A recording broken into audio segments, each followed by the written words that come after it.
as the deer panteth for the water, so my soul longeth after thee. You alone are my heart's desire, and I long to worship thee. You alone are my strength, my shield. To you alone may my spirit yield. You alone are my heart's desire, and I long to worship thee.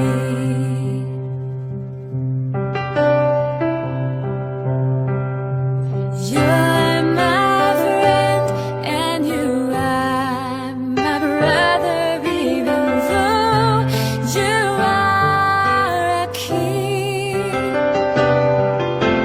I love you more than any other, so much more than anything. You alone are my strength, my shield. To you alone may my spirit yield. You alone are my heart's desire, and I long to worship thee.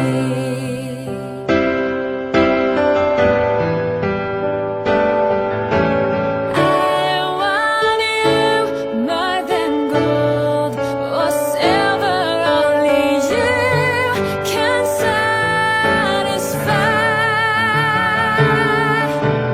You alone are the real joy giver, and the apple of my eye. You alone are my strength, my shield. To you alone may my spirit yield. You alone are my heart's desire, and I long to worship thee.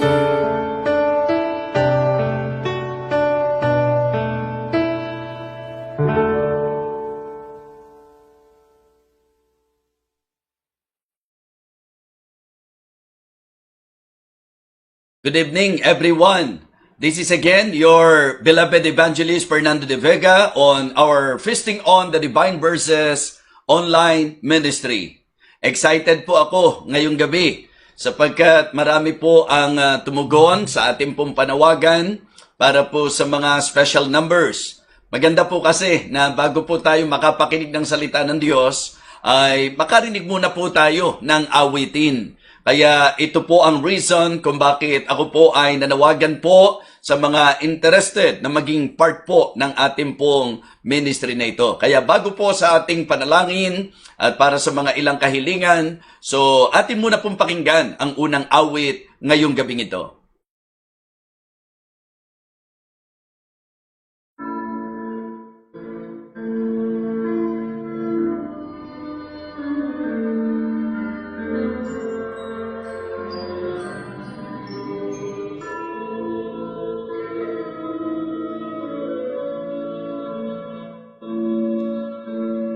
The road was hard and dusty, the hill was hard to climb.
Purihin ng Panginoon. Salamat po sa mga kabalikat natin sa ministry. Malaking tulong po ang kanilang naibibigay para sa ministeryong ito na ipinagkaloob ng ating Panginoon.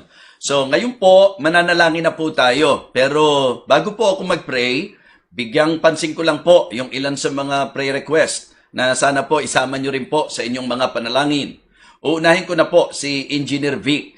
Alam natin na ang Diyos po ay may dahilan sa lahat po ng bagay. So, ang magagawa lang po natin is to pray for him kasi nasa Canada pa po siya. Ipanalangin po nating makabalik po siya talagang sa kapasyahan ng Panginoon at syempre po yung safe and sound. Okay? Please, i-include po natin sa ating panalangin si Engineer Vic, sa kanyang lipad pabalik sa Pilipinas. Ganon din po, isama natin ang isa sa nagbigay po ng prayer request nung nakaraan po, at ito po ay ang husband po ni Sharon Brown sapagkat siya po ay tinamaan po ng virus. Nag-positive po siya sa COVID-19. So let us please include him in our prayer. So again, ito po yung husband ni Sharon Brown. Ipanalangin din po natin ang mga businesses na naapektuhan po. Marami po yan, mga negosyong naapektuhan, maging yung mga work, yung mga trabaho po na naapektuhan din po. Ipag-pray na natin na talagang makarecover po ang bawat isa at gayon din naman ang economy po natin. Ipanalangin po ninyo na talagang umangat ang ating pong economy at makarecover talaga tayo sa naging sitwasyon po natin. Ang pamahalaan po, lagi nating isama sa ating panalangin at gayon din naman mga kapatid, maganda rin po ang ating ipanalangin yung mga kapatiran po natin sa iba't ibang bansa, hindi lamang dito sa ating bansa, at maging ang mga ministeryo po. So, sa ngayon po, ito yung ating mga panalangin kahilingan po sa Panginoon. At patuloy po nating isama si Daddy Albert Aquino. Ito po ay father ng aking pong kaibigan since nung nasa Balangkas, Valenzuela pa lang po kami. So, samahan po ninyo ako, manalangin po tayo para sa gabay ng Diyos sa ating pong gawain ngayong gabi, kasama po ang ilan sa ating pong mga kahilingan. Let us pray. Dakilang Diyos, kami po ay muling nagbibigay ng mataas na parangal at paggalang sa iyong kabanal-banalang pangalan. Lord, thank you so much for giving us this opportunity once again na kami po ay makakapakinig ng iyong banal na salita. Panalangin po namin dakilang Diyos ang iyong patuloy na paggabay sa ministeryong ito. Ang iyong pong patuloy na pagbibigay karunungan sa iyong lingkod. Salamat din po sa mga nakikipagtulungan para sa ministry na ito. At ngayong gabing ito, Diyos, sa aming paglapit sa iyo, nawa Panginoon, bigyang pansin mo po ang aming mga panalangin kahilingan. Una na po na nais naming alalahanin si Engineer Vic, Panginoon, na nawa ikaw po sa iyo pong kalooban at kapasyahan ang magpahintulot na siya po'y makabalik na dito sa Pilipinas. Ingatan mo po siya sa Canada at nawa i-arrange mo na po ang lahat ng bagay at naway makarating po siya ng safe and sound. Dakilang Diyos, dalangin ko rin po ang husband ni Sharon Brown na ngayon po ay positive sa COVID-19. Nawa Panginoon, mailapat po ang maayos na treatment sa kanya at makarecover po siya, dakilang Diyos. Sa iyo po kami tumatawag at nagtitiwala. Ganon din po si Preacher TJ na nakitang positive din po sa virus, Panginoon. Kung paanong si Pastor Wendell ay inilalapit namin sa iyo, nais naming itaas din po sa iyo, Panginoon, si Preacher TJ. Pagalingin mo na po sila, Panginoon. Salamat po sa naging pagpapagaling mo kay Ma'am Merly at umaasa po kaming siya'y tuloy-tuloy nalalakas na, Panginoon, sa kanyang kalagayan. Dakilang Diyos, amin din pong hinihiling ang mga businesses na naapektuhan ng crisis na ito, maging ang mga trabaho, Panginoon. Nawa ikaw po ang tumulong para makarecover ang bawat isa. Hiling po namin ang patuloy na gabay mo sa amin pong pamahalaan. Hiling din po namin ang iyo pong gabay sa bawat isa po sa amin, lalo na po sa amin pong heart's desire na maibalik na po ang amin pong sama-samang pananambahan. Hiling po namin na ikaw ang siyang magturo sa amin at magdala sa amin sa tamang kapasyahan para po sa kapakanan ng iyong gawain, para sa iyong kapurihan at maging sa kapakanan din po ng iyong mga anak. Hiling ko po, O Diyos, na ang mga frontliners ay patuloy mong ingatan, patuloy mo po silang ilayo sa virus, Panginoon, at bigyan po ng malakas na resistensya upang hindi po sila mahawa. Hinihiling ko rin po, dakilang Diyos, ang pag-angat ng aming pong economy, Panginoon. Hiling ko po na ikaw ang patuloy na magbigay ng karunungan sa mga kinauukulan, particularly sa aming pong pamahalaan, upang kami dakilang Diyos ay makabangon sa naging kalagayan naming ito. Aming Ama, Panginoon Diyos na makapangyarihan sa lahat, sa iyo po kami nagtitiwala na ikaw ang sasagot sa lahat ng panalangin ito. Si Daddy Albert Aquino, Panginoon, alam mo po ang kanyang kalagayan ngayon. Naway pagalingin mo po ang kanyang cancer, Panginoon, at hiling ko po na ikaw din po ang mag-provide sa lahat sa kanila. Hinihiling ko po, O Diyos, na ikaw po ang siyang magpala rin, mag-ingat, gumabay sa mga kapatiran po namin na nasa iba't ibang bansa. Ang iyo pong pangangalaga, pag-iingat at pagbabantay sa kanila, ang amin pong ipinapanalangin. Maging ang mga ministries, dakilang Diyos, mission outreaches, Lord, we pray that you will continue to bless them and to help them, O God. At hiling po namin na lahat kami ay laging mapasa iyong pangangalaga. Maraming salamat po. Gabayan mo po ang amin pong pag-aaral at pangangaral ngayong gabing ito. Sa iyo po kami lubos na nagtitiwala, O Diyos, sapagkat ito po'y alay namin sa iyo at itinitiwala po namin sa iyo na ikaw ang lagi at lagi gagamit, Panginoon, upang ito po ay mag-create ng malakas na impact sa buhay po ng bawat mga nakikinig. Thank you so much for using your humble servant. And I pray, O God, that you will continue to give me wisdom and power para po magawa ko po ito, not in the power of the flesh, but in the power of the Spirit. Thank you so much. Again, we would like to commit to you everything. In Jesus' most precious name, Amen. Amen. Okay, purihin po ang Panginoon. Ngayon po, pakinggan po natin ang isa pang tanging bilang bago po tayo dumako sa ating pong pangangaral ng salita ng Diyos.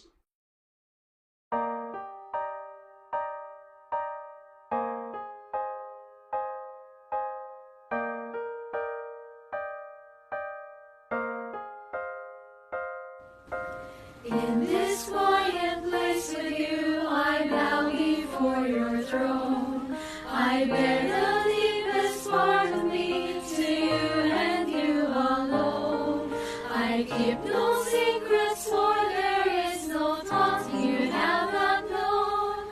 I bring my best and all the rest to you, I lay them down. With all my heart, I want to love you, Lord, and live my life each day to know you more. All that is in me is yours completely. I'll serve you only with all my heart.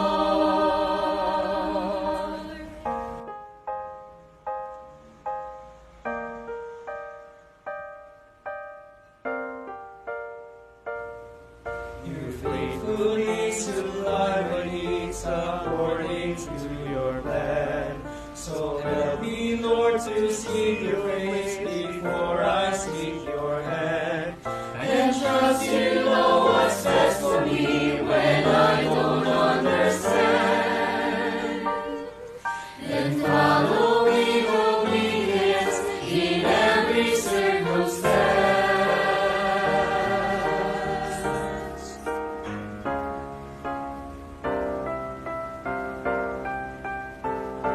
With all my heart, I want to love you, Lord, and live my life each day to know you more.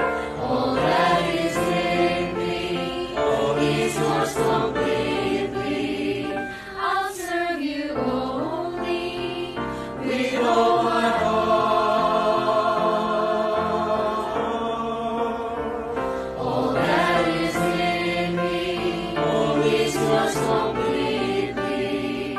I'll serve you only with all my heart. With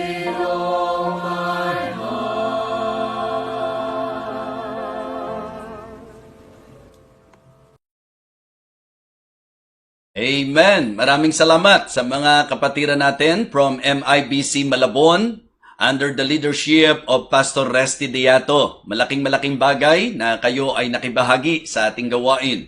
Ibang-iba talaga pagka ang naririnig natin, mga makalangit na awitin. Kaya sobrang salamat, blessing ang inyong awit, mga kapatid. Ngayon po, bago tayo dumako sa ating pong preaching, magbibigay pansin lang po tayo para sa pagbati po natin sa mga celebrants. Ano po? At siguro unahin ko na po yung mga nag-celebrate ng kanilang birthday yesterday. So, actually, si Pastor Kaloy Darlucio, nabati po natin siya kahapon, pero ayaw lang po nating hindi mapansin po ito. Yung mga napag-alaman nating nag-celebrate po ng birthday, mga malalapit din po sa puso ito ng inyong lingkod. Una po, birthday po kahapon ni Sister Kit Lacuna. Ano po? Si Sister Kit po ang isa sa masipag na masasabi nating miyembro, masigasig, at nakasuporta po sa gawain ng Glorious Light Baptist Church. Ito po'y nasa leadership naman ni Pastor Robert Victoriano. Okay? At yung isa po sa asawa ng mga preachers ng Marikina, si Sister Estrella Trinidad, asawa po ni Preacher Nelson. So, birthday din po niya kahapon. Kaya, happy birthday ha, Sister Estrella. At isang pastor po ang nag-celebrate kahapon din, si Pastor Alfredo Castro. Mas kilala ko po ito sa tawag na Kuya Edek. Happy birthday sa inyong lahat. At syempre po, kung binati natin yung celebrants kahapon, batiin din po natin yung celebrant exactly today. Yung mga nagdiriwang po ng birthday nila ngayon mismo. Kaya nais ko po na iparating sa inyo ang aming taus-pusong pagbati. Yung isa po sa matalik na kaibigan po natin sa Santa Rosa, Nueva Ecija. Ito po ay si Pastor Ruel Tanyedo. Pastor Ruel, happy birthday, my friend. Purihin ang Panginoon. Ganon din po, ito naman yung mga pinababati po ni Sister Arabel. Pinagbigyan ko po kasi siya po yung isa sa aktibong gumagalaw dito po sa ating pong online ministry na ito. Kasama po sila Preacher Jed. Ano? So, batiin natin. Birthday po ni Sarah Bautista. Pamangkin po niya ito. Kasi celebrate lang ng mami nito. Ngayon naman, si Sarah Bautista ang nagse-celebrate ng birthday. Happy birthday, anak! Ganon din po si Abby Kitlong. Okay, Sister Abby, happy birthday sa iyo. Pinapabati ka ni Sister Arabel at si Mariel Mendoza. Okay, I hope na ma-enjoy ninyo ang inyong birthday celebration kahit na ganito yung ating sitwasyon. Actually, ang susi ng saya ay ang Diyos na nagpapala. Kaya again, happy birthday sa inyong lahat. So, kung kayo po ay merong mga gustong ipabati ng mga nagse-celebrate ng birthday, kasi ako po, hindi ko po para maalala po ang lahat. Gusto ko pong maging totoo po sa inyo. So, kailangan kahit papano nire-remind po tayo. Basta yung mga nagse-celebrate ngayon, alam ng Diyos, gusto naming hilingin sa Kanya na lalo kayong pagpalain. Happy birthday sa lahat ng mga celebrants. Okay? This time, preaching na po tayo. At sa ating pong preaching, ang magiging topic natin ay patungkol sa revival. I believe, maganda po na maisama po natin sa mga pangangaral ang usapin patungkol sa revival. Ang title po ng message natin tonight, Don't just pray for survival. Pray for revival. Habakkuk chapter 3 ang ating pong magiging teksto. Habakkuk chapter 3 verses 1 and 2. Nais ko pong basahin sa inyo ang ating pong text. Habakkuk chapter 3 verses 1 and 2. Ganito po ang sabi ng Bible. A prayer of Habakkuk the prophet upon Shigionoth. O Lord, I have heard thy speech and was afraid. O Lord, revive thy work in the midst of the years. In the midst of the years, make known in wrath, remember mercy. Let us go to the Lord in prayer. Aming Ama, Diyos na makapangyarihan sa lahat. Ngayong gabing ito, naniniwala po ako na ito'y napakahalagang mensahe sa amin pong mga naranasan, sa mga nangyayari po sa aming kapaligiran, sa nagiging kalakaran ng buhay ng mga tao, maging ng mga gawain, Panginoon. I believe this message is very important. So please, Lord, use this message to encourage your people. Ito'y maging paalala po sa amin. At kung kinakailangan, sawayin mo po kami, Panginoon. Lord, please continue to give me wisdom and fill me with your Holy Spirit, O God. Naway buong liwanag na maibahagi ko po ang mensaheng ito. Ito po ang aking panalangin sa pangalan po ng aming Panginoong Jesus. Amen. Amen. Okay, so purihin po ang Panginoon. Now, pagka po ikinonsider po natin ang kabuuan ng aklat, this is actually about the prayer and plead of Habakkuk. Ang makikita nyo po dito, yung dialogue po nila ng Panginoon. At ito pong parting ito ay panalangin ni Habakkuk. Sa ating pong presenting kalagayan ngayon, naniniwala naman ako na marami po ang nagpe-pray. Pero alam nyo po, maganda rin na sa pagpe-pray po natin, wag sana ang sentro ng prayer natin ay yung makatawid at makaraos lang po tayo. Sana po ang isa sa maging panalangin po natin, lalo na po sa mga usaping gawain ng Panginoon, sa usaping mga Kristiyano, sana ang prayer po natin ay ang magkaroon ng tinatawag nating revival. Na tayo po ay padala ng Diyos ng revival sa sitwasyon na ito. Now, just for you to have an idea, kasi ang magandang matalakay po natin dito ay ang patungkol sa meaning, message, mentality, and manifestations of a genuine revival. Yan po yung magandang mapaloob po sa ating magiging pag-aaral. But again, for you to somehow understand me better sa mensaheng ito na ibibigay ko po sa inyo, gusto ko po na inyong maunawaan na sa dialogue po ni Habakkuk at ng Panginoon Diyos, lumalabas po mga kapatid na parang ang kaisipan po ni Habakkuk,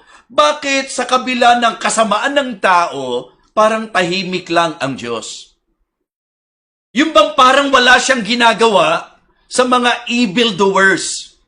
Sa nagiging kasamaan ng mga tao, parang wala lang. Why it seems that God is very silent. Yun po ang lumalabas na idea na naiintindihan ko po sa kanilang naging conversation. In fact, kung ikukumpara po natin, para bang yung kay Jonah, di po ba? Na kung saan, yung kasamaan ng tao, alam po ni Jonah na ang marapat sa kanila kaparusahan, ngayon parang ang idea po, parang hindi niya maintindihan ng Panginoon na kung saan inutusan pa po siya at ang kaibahan lang po si Jonah because of his confusion, because of his, masasabi po nating hindi klarong unawa, doon sa nangyari po mga kapatid, ang naging kapasyahan po niya ay yung pong tumakas, yung pong lumayo sa Diyos. Doon po naiba si Habakkuk.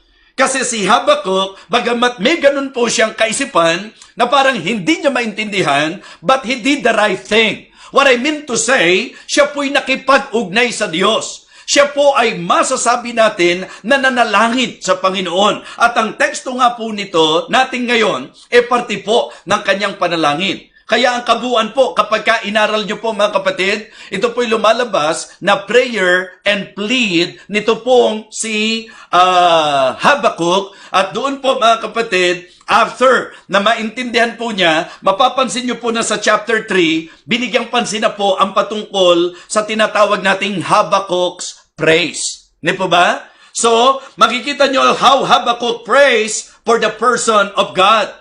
How Habakkuk prays, mga kapatid, for the power of God. And how he prays the Lord doon sa kanyang purpose. Okay? Praise for the purpose of God, mga kapatid. At ito ang napakaganda na sa ating pong magiging pag-aaral, ating pong ngayong hilingin, ang katulad ng kahilingan, ang katulad ng karaingan ni Habakkuk. Balikan po natin ang ating teksto, mga kapatid. Ang sabi po niya sa verse number 2, O Lord, I have heard thy speech and was afraid. O Lord, revive thy work in the midst of the years. In the midst of the years, make known in wrath, remember mercy.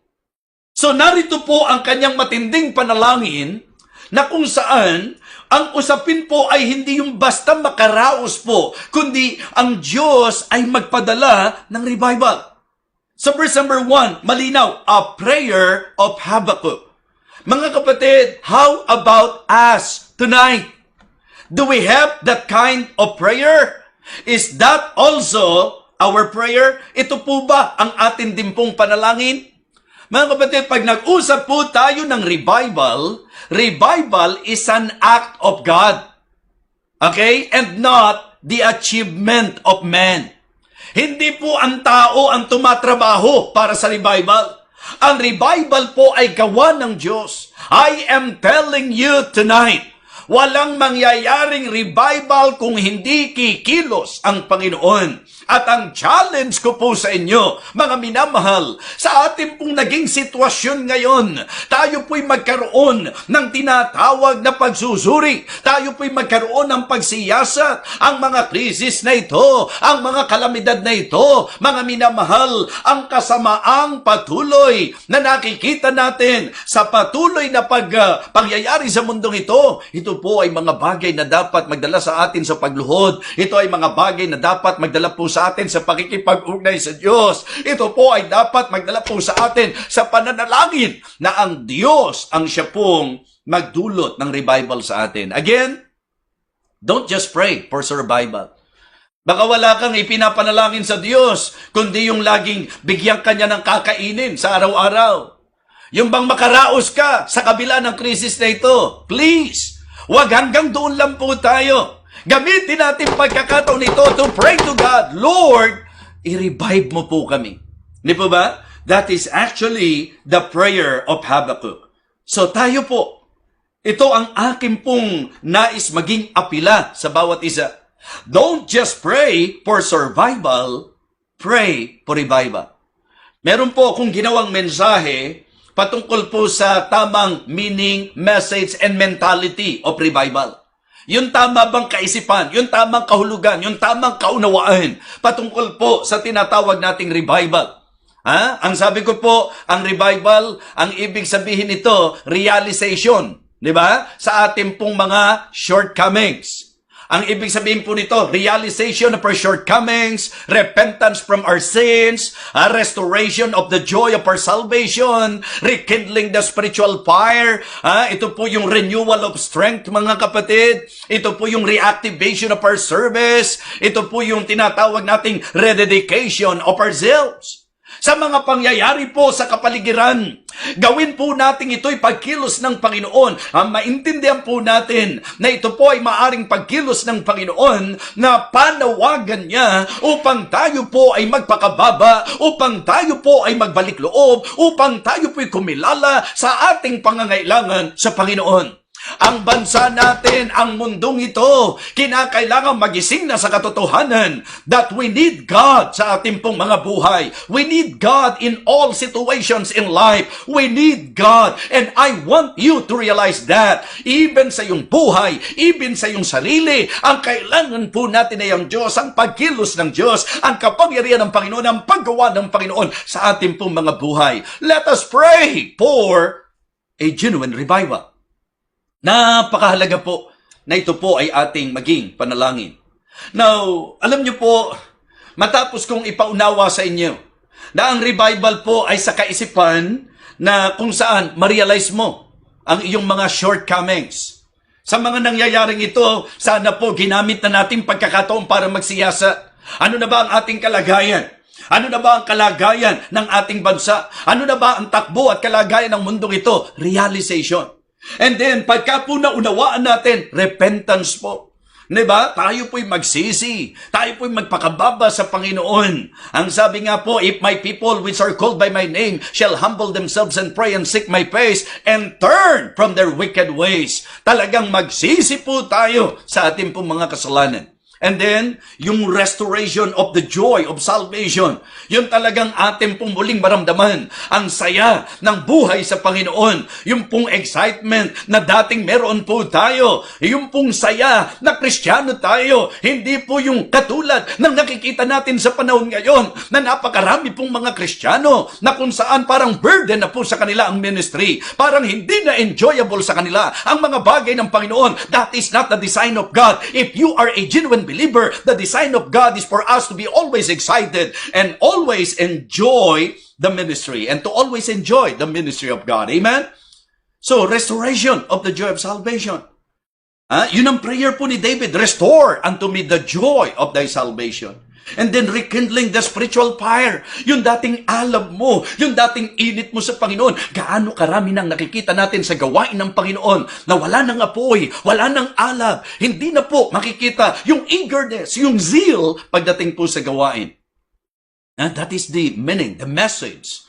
Diba? At yung mentality na pag sinabi nating revival, yan po ang dapat nakapaloob, mga kapatid.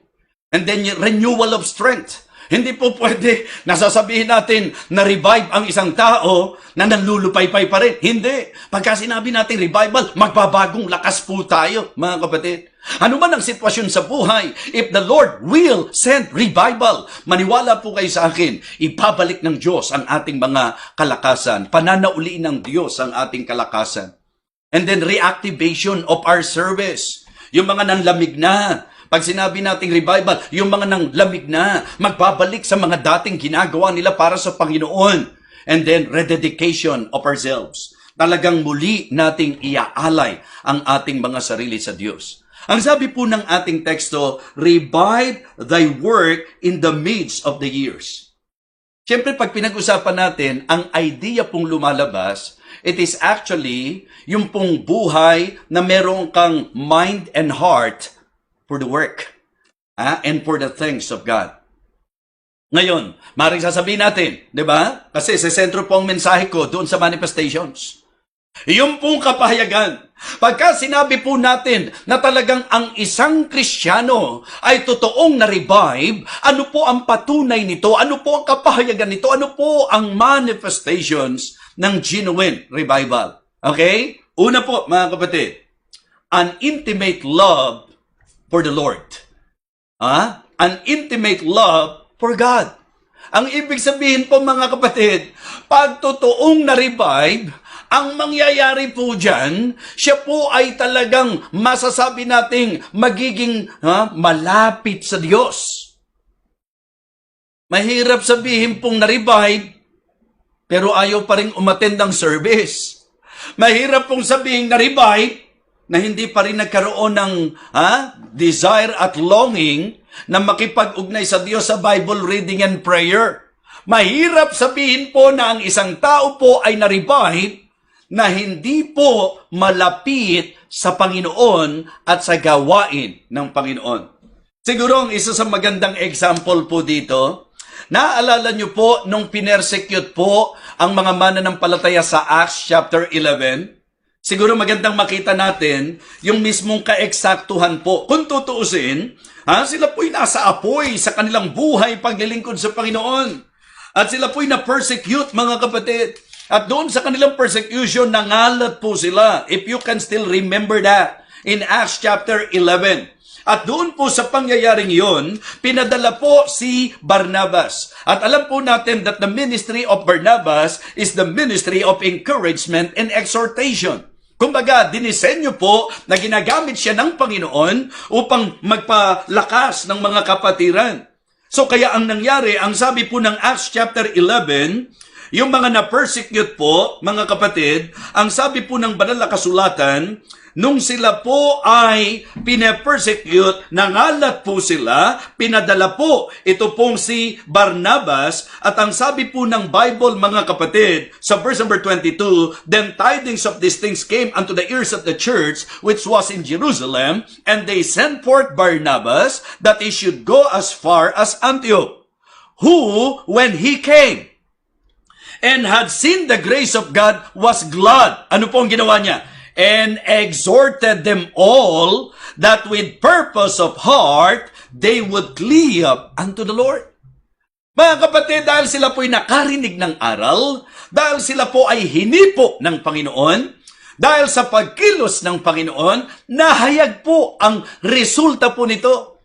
Ano po ang impact? Ano po ang effect? Ano po ang result? Ano po ang naging manifestation? Na sila po ay totoong napalakas, na totoong sila po'y naliwanagan, na totoong sila po ay na-revive, mga kapatid, in spite of their situation. Ano po ang manifestation? According sa sinasabi po ng talata, Ang sabi po mga kapatid, matapos pong sila'y maaralan, ang sabi, that with purpose of heart, they would cleave unto the Lord. I believe one of the manifestations of a genuine revival is our intimacy with God. Diba? An intimate love for God. Kumbaga lalo nilang minahal ang Diyos. Nakita nila ang kahalagahan ng pagkapit sa Panginoon. Didiretsuhin ko na po kayo sa sitwasyon nating ito, anuman ang dahilan ng Panginoon. One thing na dapat atin pong maunawaan, ito'y magandang pagkakataon for you to realize and understand na kailangan po natin ng Panginoon. Ito po'y panahon hindi ng paglayo. Ito po'y panahon hindi ng paglihis. Ito po'y panahon ng pagpapakababa sa harapan ng ating Panginoon Diyos at pagkilala na kailangan po natin siya at mga kapatid, kinakailangan po na tayo magpasya na yumakap at kumapit sa Panginoon. Amen? So for me, the manifestation of a genuine revival is an intimate love for God. Kaya sa lahat ng nangyaring ito, kung ito nilayo ka palalo sa Diyos, ang laki ng problema mo. Dapat po ang mga pangyayaring ito ay nagpaalala sa iyo na kailangan mo nang bumalik sa Diyos. Kailangan mo nang kilalanin ang pangangailangan natin sa Diyos. Amen? Yun po ang napakahalaga. Yun ang sinasabi po ng Diyos sa kanyang bayan di po ba? Sa 2 Chronicles chapter 7 verse number 14, ang sabi niya, if my people which are called by my name shall humble themselves and pray and seek my face and turn from their wicked ways, mga kapatid, sabi niya, then will I hear from heaven and will forgive their sins and heal their land. So tayo po, katulad po nitong si Habakuk, ang maging prayer natin, yung revival na manggagaling sa Panginoon. Mga kapatid, at ang magiging epekto po nito ay ang ating pong pagkapit at pagyakap sa Diyos. Mga kapatid, ang isa sa napakaliwanag na manifestation, pruweba, impact, or effect ng genuine revival, an intimate love for God. Kumbaga po, mga kapatid, yung mas malalim na pagmamahal sa Diyos, yung mas mahigpit na yakap sa Panginoon, yung mas matinding pagpapahalaga sa Diyos at sa mga bagay ng Diyos. Pag hindi ganyan, hindi po kapani-paniwala ang revival. So, second point that I would like to give. Pagka pinag-usapan natin ang manifestations or impact and effect of a genuine revival, mga kapatid, ang isa sa dapat na makita po sa atin is an improved labor for God. Diba? An improved labor for God. Ibig sabihin, ito po yung magiging kapahayagan niya na mas magiging aktibo ka. Mas lalo kang involved, mga kapatid. Lalo kang magiging masipag, masigasig sa gawain. Or, kung sasabihin po natin, dahil sa konsepto nga po ng revival, kaya po may panawagan ng revival, kasi nga may mga nang lamig, may mga nang hina, may mga nalayo, may mga nahatak ng kasamaan. Ngayon, kung tayo po ay tinatawag para sa revival, at kung tayo magkiklaim ng tunay na revival, ang isa sa dapat maging resulta, epekto at kapahayagan nito ay ang magiging sigasig at sipag natin sa gawain ng Panginoon. Amen? Sa lahat ng naranasan natin ito, gaano kaya karami ang mga Kristiyano na sabik na talaga doon sa normal na ginagawa po natin? Ano po kaya ang naging epekto sa atin ito? Ano kaya ang po pwede na maging masasabi po nating resulta sa buhay natin ng lahat ng naging kaganapang ito? Mga kapatid, mga minamahal, naniniwala po ako na ang naging sitwasyon natin ay hindi dahilan upang hindi may paramdam ang ating pong zealousness, ang ating pong eagerness, ang ating pong masasabi po nating longing sa mga bagay para sa Panginoon. Amen? Mahirap sabihin na revive, yung hindi mo nakitang umangat, yung hindi mo nakitang nag-improve, yung hindi mo nakita na talagang masasabi natin na umunlad sa kanyang buhay paglilingkod sa Panginoon. Mga kapatid, yung mga tunay na revive, hindi lang po babalikan niya yung mga dating ginagawa niya sa Panginoon, kundi hihigitan pa yung mga dating ginagawa niya sa Panginoon. Amen?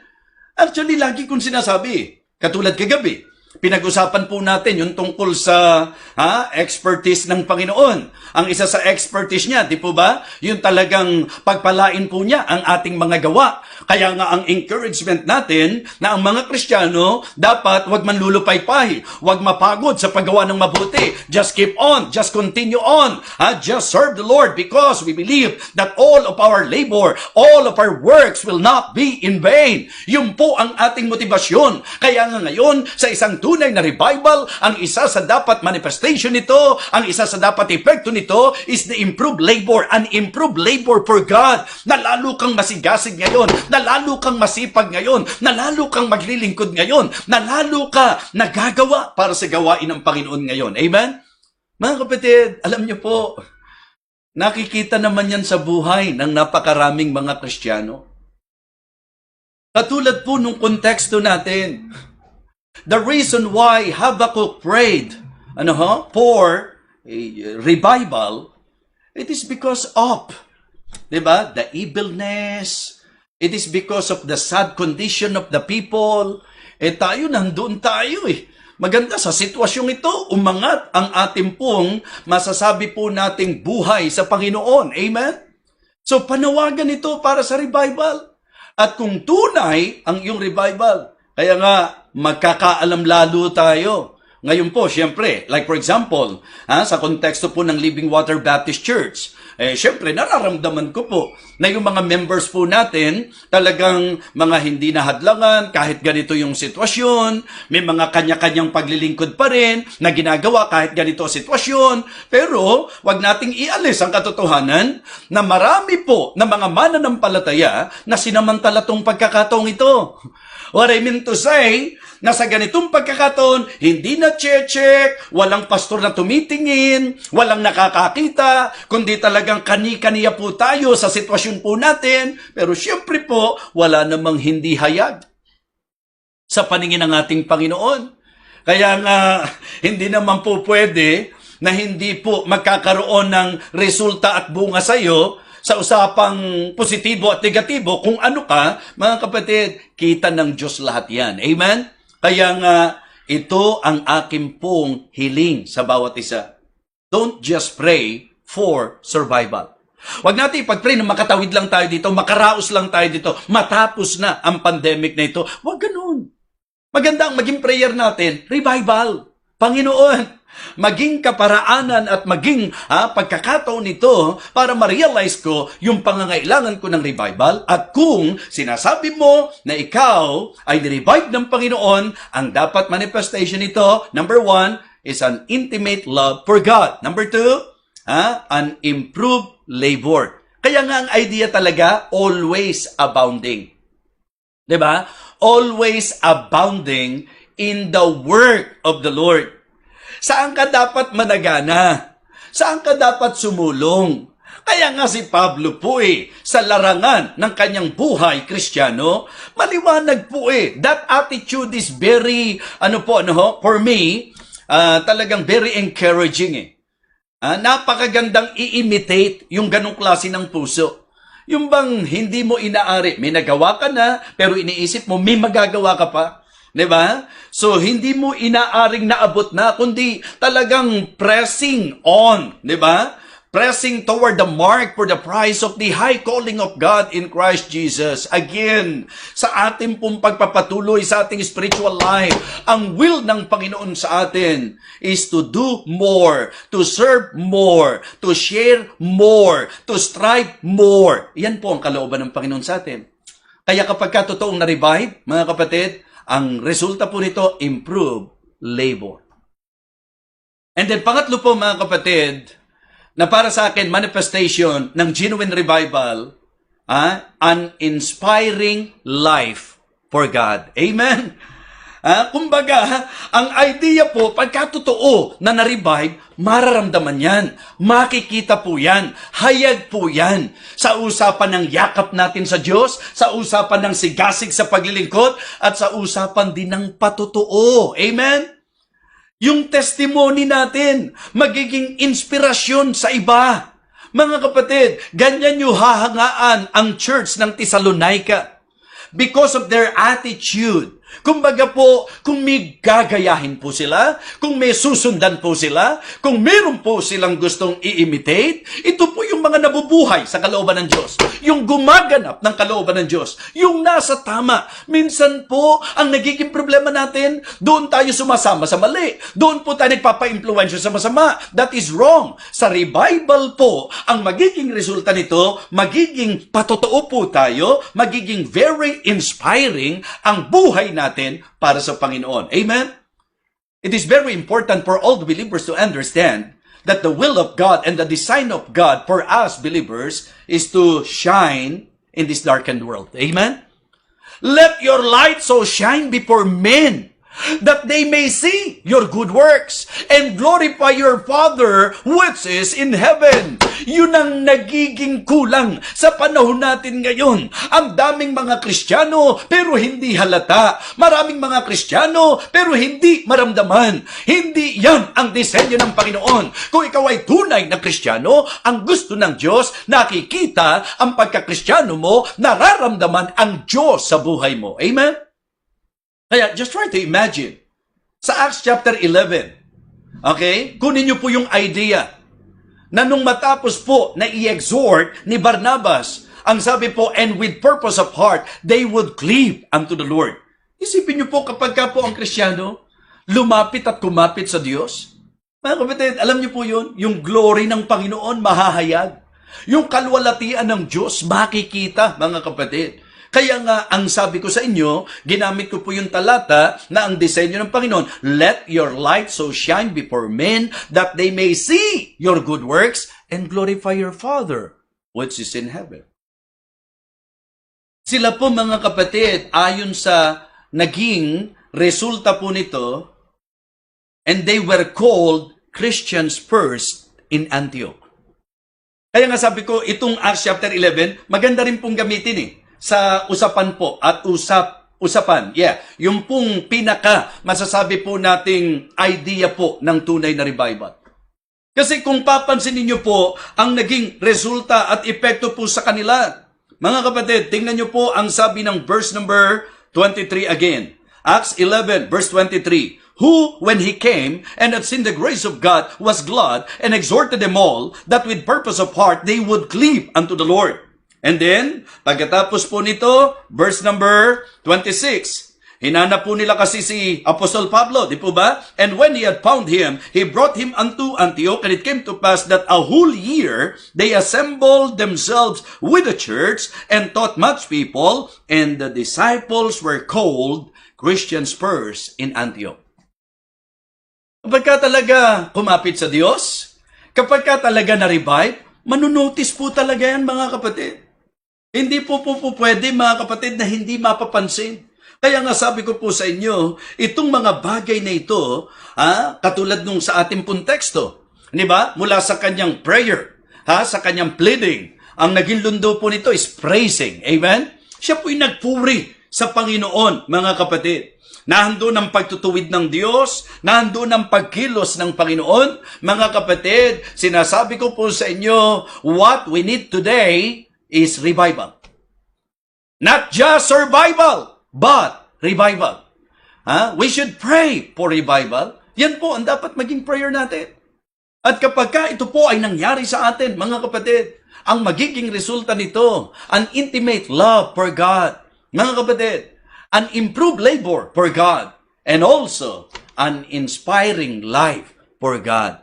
Yung buhay na kakakitaan ng kalwalhatian ng Panginoon. Alam niyo po, itong ating pong mensahe sa usapin ng revival, ang mahayag dito is the great power, the greatness of God. Yes, the grace of God and the glory of God. Sa usapan po ng pagkilos ng Panginoon, again, may I remind every one of you tonight that revival is an act of God, not an achievement of man. Hindi pwedeng mangyari ang revival kundi kikilos ang Diyos. And that is why I can say, like Habakkuk, we need to humble ourselves before God. We need to pray and plead na ang Diyos po ang magbigay at magpadala sa atin ng revival. Kaya nga, sana po, sa mensaheng narinig po natin, naunawaan po nating mabuti na sa ating pong mga sitwasyon ngayon, ang dapat panalangin natin, hindi lang survival, kundi revival. Akin pong inaasahan na ang mensaheng ito ay hindi lilipas lang nang wala pong may accomplish sa ating mga buhay. Kung may mga dapat ma-realize, kung meron dapat pagsisihan, kung meron dapat mapanumbalik, diba? Kung meron mga bagay na dapat i-reactivate, mga kapatid, at kung kinakailangan magpasya to once again rededicate ourselves and our lives sa ating Panginoon, ito po nawa ang mangyari sa atin. So, muli po, ngayong gabing ito, nagpapasalamat po ako sa naging mensahe ng Panginoon na alam kong may i-accomplish po ang Diyos sa buhay ng mga nakinig na may tamang puso. Hindi magiging kapanipaniwalang revival, kundi lumalim ang pag-ibig mo sa Diyos at tumigpit ang yakap mo sa Kanya.